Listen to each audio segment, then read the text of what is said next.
está cingido de ouro, espada de 2 gumes na mão, e com os pés pisa sobre a terra e reluz como latão.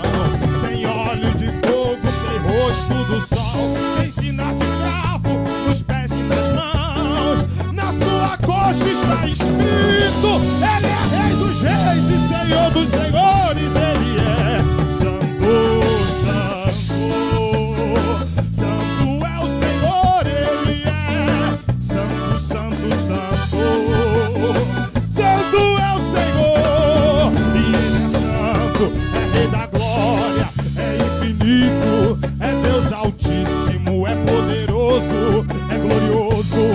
Eu sinto a chama de suas brasas incendiando essa casa. Receba aí, receba, irmão, poder de Deus em suas mãos para curar